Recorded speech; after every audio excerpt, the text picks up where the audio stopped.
আম্মু চিন্তায় ছিলেন আমাকে কেউ জোর করতে পারে, তাই বিশেষ একটা জাদুর বেল্ট বানিয়ে দিয়েছিলেন। আমি না চাইলে কেউ সেটা খুলতে পারবে না, কিন্তু আম্মুর ভয়টা এত তাড়াতাড়ি সত্যি হবে সেটা ভাবিনি। স্কুলে পৌঁছতেই দুটো বখাটে ছেলে পথ আটকালো, কাছের ঝোপের আড়ালে নিয়ে যেতে চাইছিল, যেখানে কেউ দেখবে না। ভাগ্য ভালো, তখনই একজন লোক পাশ দিয়ে যাচ্ছিলেন, বীরের মতো এগিয়ে এসে বাঁচালেন। বখাটেগুলো ভয় পেয়ে সঙ্গে সঙ্গে দৌড় দিল। তখনই এই লোকটার জন্য মনের ভেতর একটা ভালো লাগা জন্ম নিল।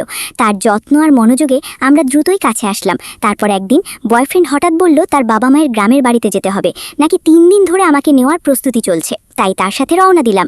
কিন্তু গ্রামে ঢুকতেই বুঝলাম কিছু একটা গন্ডগোল আছে। পুরো গ্রামে শুধু পুরুষ, একটাও মেয়ে চোখে পড়ছে না। এমন সময় সামনের গাড়ি থেকে হঠাৎ শোরগোল উঠল। দেখতে এগোতেই পাশের লোকটা ঝটকা মেরে গাড়ির দরজা বন্ধ করে দিল। এরপর বয়ফ্রেন্ডের সাথে বাড়িতে ঢুকে দেখি মাটিতে মূর্ছে ধরা শিকল ছড়িয়ে আছে।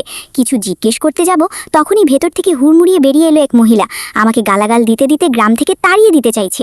বয়ফ্রেন্ড তাড়াতাড়ি বুঝিয়ে বলল এ তার মা, ছোটবেলায় অসুস্থ হয়ে মাথার ভারসাম্য হারিয়েছেন। তখন তার বাবা বেরিয়ে এসে জোর করে মহিলাকে ঘরে ঢুকিয়ে দিল। সন্ধ্যায় শোয়ার প্রস্তুতি নিচ্ছি, হঠাৎ বয়ফ্রেন্ড তার বাবাকে নিয়ে ঘরের দরজায় হাজির। বলল গ্রামের রীতি অনুযায়ী নতুন বউকে বড়দের হাতে গোসল করাতে হয়, মা অসুস্থ বলে বাবাই করবেন। শুনে হতবাক হয়ে গেলাম, সঙ্গে সঙ্গে না করে দিলাম। বয়ফ্রেন্ড তখন 1 কাপ চা এগিয়ে দিয়ে আস্তে আস্তে বোঝাতে লাগলো।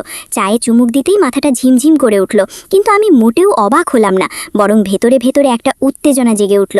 আসলে তার মা আগেই চুপি চুপি একটা চিরকুট গুজে দিয়েছিলেন, লেখা ছিল পালাও, এরা মানুষ পাচারকারী। ওরা ভেবেছিল আমি সরল, সহজে ধোকা খাবো, কিন্তু ওরা জানতো না শুরু থেকেই আসলে ঠকানো হয়েছে ওদেরকে। এই বেল্ট আসলে আমার শক্তিকে বেঁধে রাখার